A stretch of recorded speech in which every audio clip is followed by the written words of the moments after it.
people would rather just watch the videos on their own, and that's fine with me. Actually, I mean, the attendance stuff for East, I think it's a little overboard, but I don't know, they're giving me a paycheck, so I have to do what they ask with attendance. So today, I just want to touch base on the Canterbury Tales study guide. So hopefully you had a chance to look at that. We'll talk a little bit about discussion number 2. I think I should finish up with all the grading of discussion number 1 today.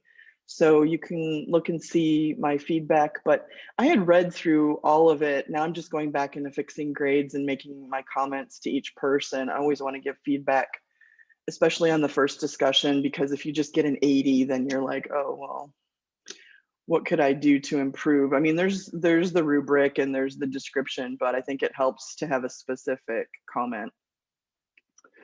And then we'll talk about discussion number 2 also today, so that one goes up today. So let's start with the Canterbury Tales study guide.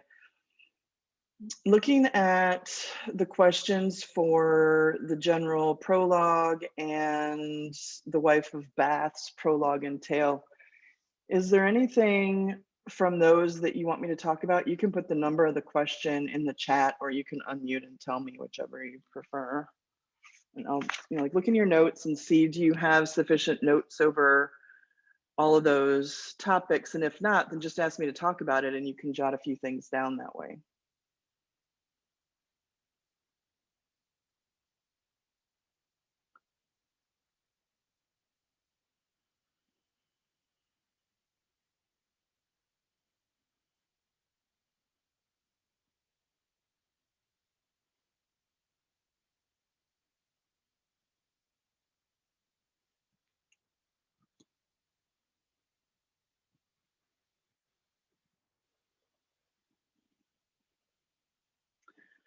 Okay, I don't see anything. So what about the partner? Is there anything from the partner's tale that you want me to spend a little time talking about today to wrap up Canterbury Tales in the Middle Ages?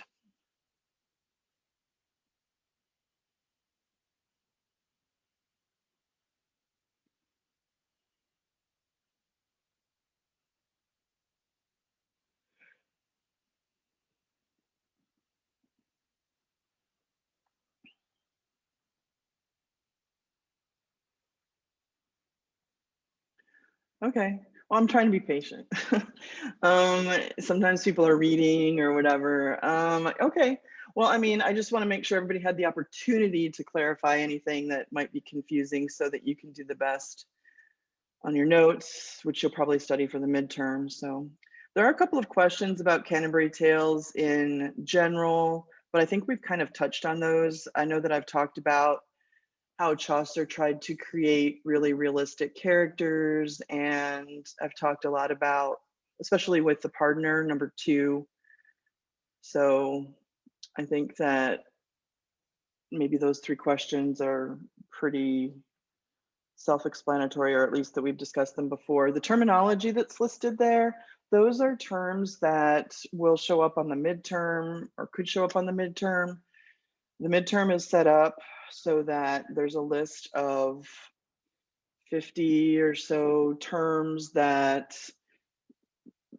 are concepts or characters or authors that we've studied in the first half of the course, and they just throw them back out to you and say, like, maybe 7 of them or 10, and you get random ones off the list. And they'll just ask you to write about, what is this concept? What piece of literature or time period does it belong to? Who is this person? How are they significant? That kind of thing. So I always want to put the terminology down here just to make sure that you have notes on all of the elements. So if there's anything in terminology that you want me to go over, you can indicate that. While you're looking at that list, I'll just point out that there's a question with the partner's tale that goes with this diagram. And this is like a illustration of the concept of the partner's tale, that idea that greed is at the root of all evil. But in this case, as they reach in greedy ways for the, fruit of the tree, I guess you could say, death is at the root of it. So not only is greed at the root of all evil, but in that story, death is also there. So I think that's an interesting representation of that tale. All right, well, if you don't need me to talk about that, then let me talk about Tuesday. I'll go to the Blackboard in a minute and I'll talk about discussion number 2 that's due today. And then also I'll show you more detail on the reading assignments. All I can really have space for on the calendar is the, like the basic title of the thing and the page numbers. But in the Blackboard, there's a longer description of like what the title of the poem is that you need to do. So Tuesday, we're starting with the Renaissance into the 16th and 17th century. This is where we will study Renaissance poetry, Shakespeare, and we'll be reading Othello. So the whole next unit, unit 2, is about that time period. There's a big chunk of history that you need to read for Tuesday. I will do a basic overview of that, but you need to read those chapters and take notes. And you can ask me questions on Tuesday, but it's a lot of pages, but I'll give you a rundown of that on Tuesday. And then there are 3 poems that you need to read, one by Spenser, one by Marlowe, and one by Raleigh. There's a study guide for that. So for the poems in general. So if you, when you're working on those poems, do a 1, 2, 3 analysis, get a good idea of what's happening in those poems. I'll speak about them to some degree on Tuesday, but I also want you to be able to ask your questions for clarification. And then on Thursday next week, there are some Shakespearean sonnets and I will introduce Othello. After that, we have 2 weeks of Othello and then that's the end of the Renaissance. That's it for the English Renaissance. I don't know. I feel like I don't know. I really think this literature is interesting and there's a lot more things that we could read and understand, and I'm more of a depth person.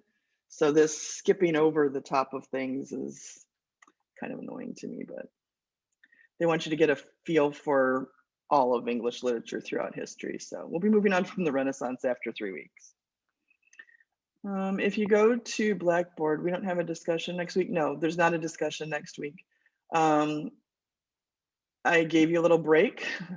So actually, I think that after 2 back-to-back, that's good. There are places like in April where there's one every week.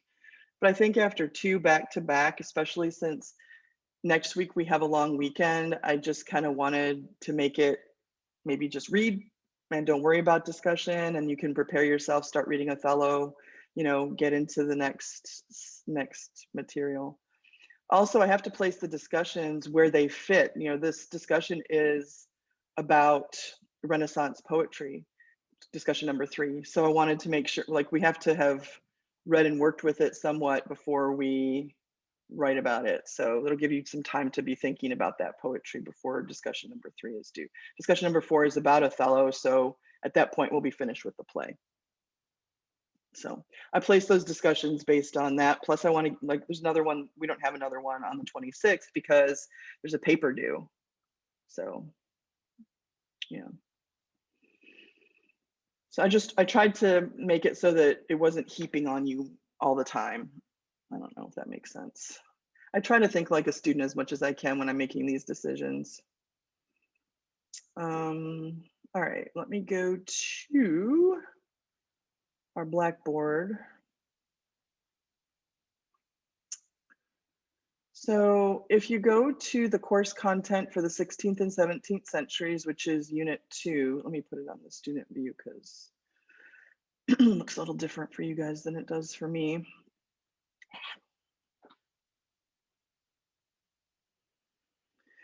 This is kind of like a really, really general overview of the time period that you can look at.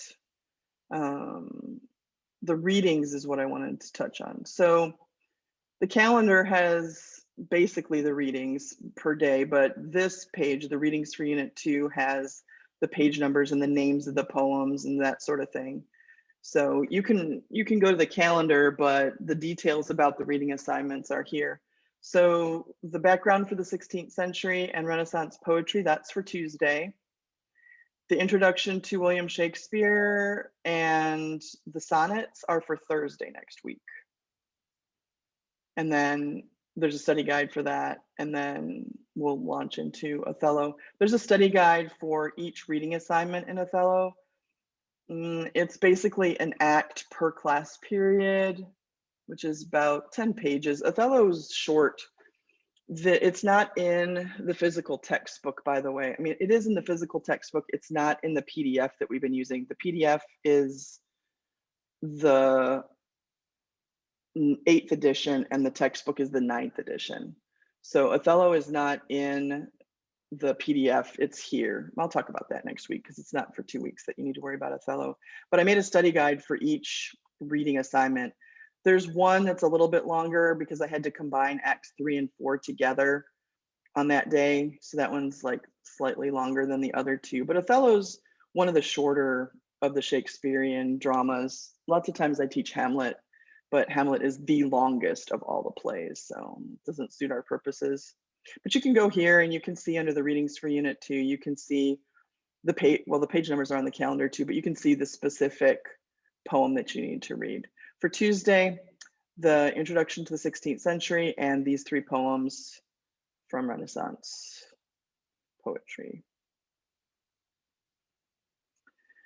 Other than that, I wanted to show you in discussions because we have discussion number 2 due today. I think I'm getting enough time today that I can finish up my comments and the grades. So you should see sometime today the grade and commentary for your discussion number 1 showing up. It usually takes me about a week, but I think I should be able to get them in today. The class periods are a lot shorter today. So this one has a lot of parts to it. The first part is asking you about whether or not Chaucer is a feminist. And there's some information here on feminism. Don't just go on your assumption of what you think feminism is. Go on the notes that they're giving you here, this background information on feminism. So is Chaucer a feminist? Basically for writing a story and creating a character like the Wife of Bath. And is the Wife of Bath's tale a feminist story or not? That's an opinion question. So you'll kind of say yes or no, and then give your support for that. You should be quoting from the tale. You should be quoting from the prologue. You should be quoting, you know, Chaucer in your response. The second part is about satire and, you know, creating characters that are laughed at in order to make a point about society and using that mockery and criticism to say something. I talked a lot about that yesterday with the Partner's Tale and how Chaucer is criticizing the church. So a lot of the notes from yesterday can come into that. But you can also use the general prologue, and to some extent you might be able to use the Wife of Bath, but this one focuses on religious attitudes, which isn't as prevalent in the Wife of Bath as it is in the Partner's prologue and tale. So again, on all the discussions, the lengths are the same. So 500 words for your post and 150 words for your replies. So that one's due today. I do want to point out that I put the rubric, yesterday I was talking about how I made a rubric and I put it in here on that old web, it's not old, but from our initial website. I put it in here so that you have access to it here. You can click on it and get the document, but I was talking yesterday about how some people were really doing better than good. And I needed to make a separate category for that. And I thought I would just let everybody know that if you want to be in the excellent part of good, I don't know if that's a thing, then you could be over here in this column. And these are the things that are distinguishing the difference between, you know, like good and, you know, top of the line. Plus I'm putting comments on everybody's discussion number 1. So those should come through at some point today, if that helps you. So you can click here. I always put that at the top of each post to see all the stuff about how they're being graded. Any questions on the discussion for today? Or what to do for Tuesday?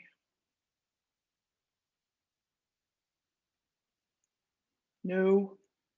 Sean says no. Okay.